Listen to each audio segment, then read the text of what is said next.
Hi, I'm Tony, and this is the story of the build of this 31-foot 8-inch Jay Benford designed cruising sailboat.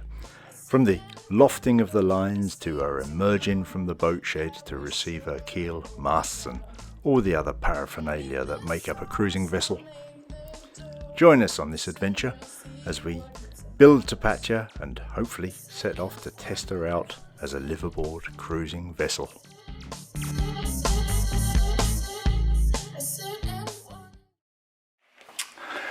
Well, hi all. It's been another busy week in the boat shed, and I'm going to start this week by showing you where we're going to finish. Actually, I'm going to grab the camera, pan over this mast and show you where we are. Let's do it. And here we are. We've got the mast foot squared up to the right dimensions. A reverse taper coming up to the partners area. A little flat section here that's going to be the place where the windlass is going to mount, and then we're round and tapering all the way to the top. And basically speaking, the shaping up is finished.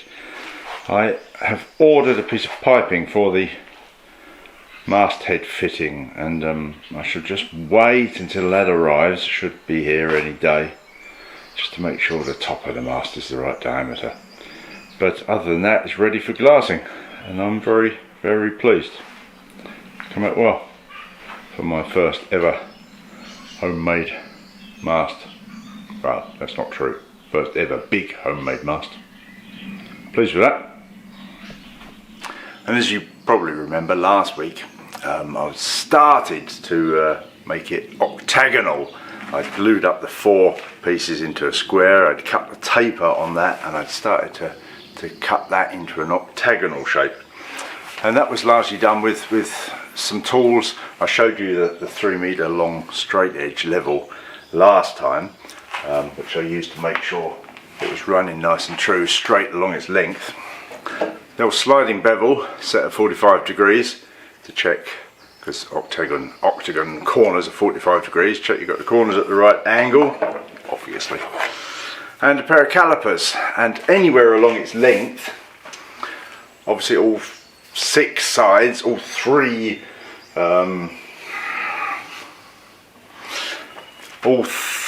distances across the flats have to be the same, obviously. And if you know you're running true on the straight edge, you've got your 45 degrees, you've got the distances right, and now and again I use a tape measure just to measure the width of the flats, which should also all be the same. Basically keep that within a reasonable tolerance, and you've got a true octagon. And that's what happened. So I ended up with this tapered octagon, the double taper of course, tapering down to the mast foot, up to the head. And from there on, it was a case of rounding it off, and that really was remarkably easy. Did it by eye. It feels pretty good. You can feel how true your round is pretty well. Did it by eye with a planer, and then belt sander and the orbital sander to finish it off. And I say, it's come out really well. I'm pleased.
good. Not wide.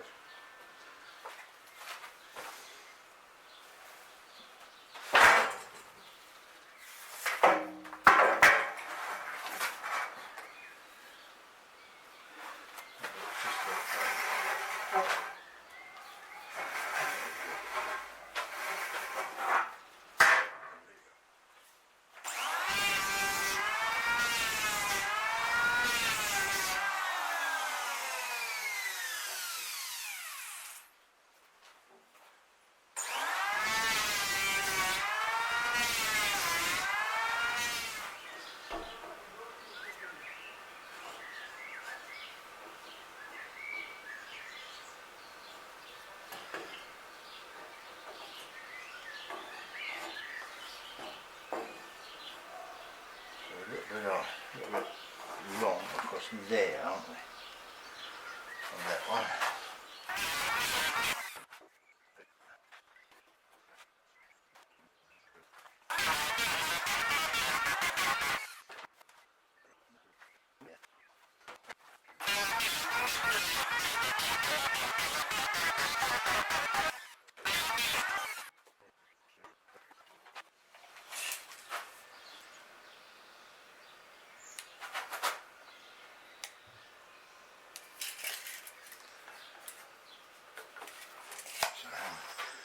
Across there we're getting close, but across here we're nowhere near.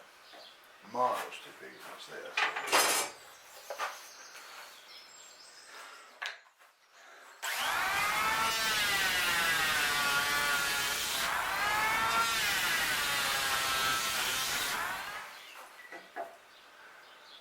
That's good. That's very good.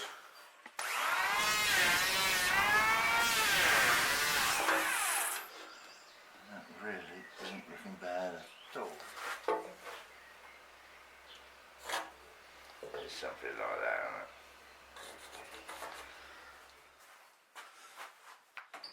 it? Two rolls.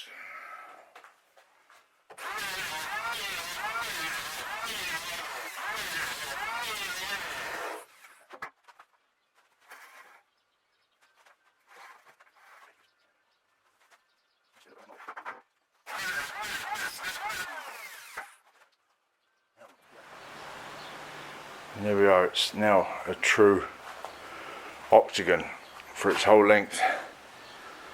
It's time to start making it round. How exciting.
Well, I'm very pleased with that.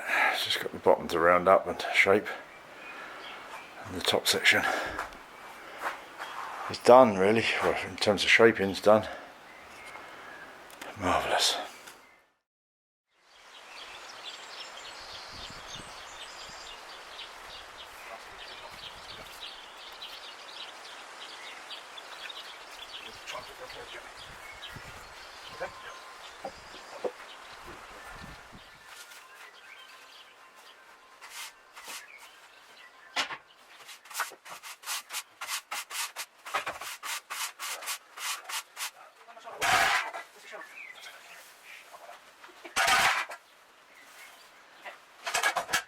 Keep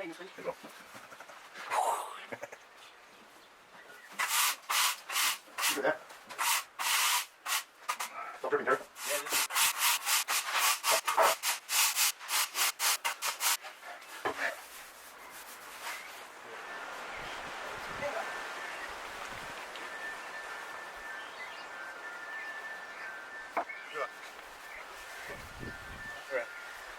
Rest.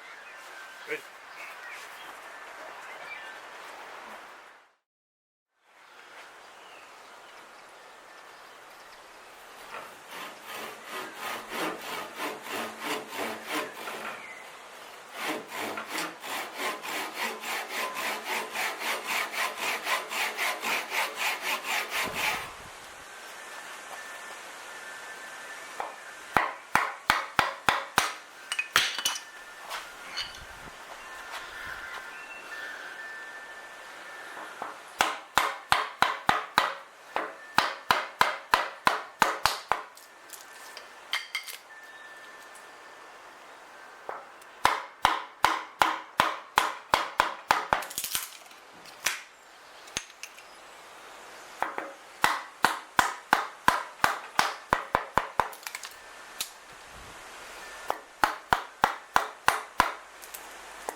Beautiful.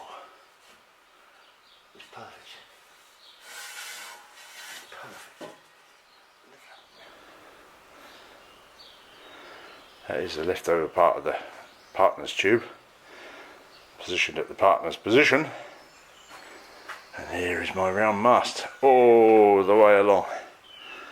The sanding, the planing work finished. I am very, very pleased with that. Very pleased. I've got this flat section here that the windlass will mount to. Everything else rounded off. I say time for a sand up. I think I'm going to have a cup of tea first.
bigger, I think.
And there we have it. That's it for this week. One mast, nearly done. Get some glass on that this week, I hope. Bit low on epoxy, but should be getting to some glass most certainly. First piece of stainless steel just arrived. That's the piece that will be for the mounting of the windlass, making a bracket up to mount that windlass on. The top mast head fitting piece on its way apparently. So some fabrication to be done there. That'll be exciting, looking forward to that. And clearly got a second mast to start gluing up and cutting some lengths, scarfing some lengths up on there. So plenty to do as ever. A massive thank you to you as usual for watching. You know, give us all that YouTube-y stuff. Hit that subscribe button if you haven't already, please. And yeah, my many thanks to the lovely people who support us on Patreon. If you feel like supporting the project, all contributions go into the boat build, keep this thing running, on the occasional bit of kit. It is a bit hard on cameras this game, that's for sure. I've killed a few cameras and epoxified. They don't like it, you know. Anyhow, that's it for now. Have a good one. See you next time. Bye.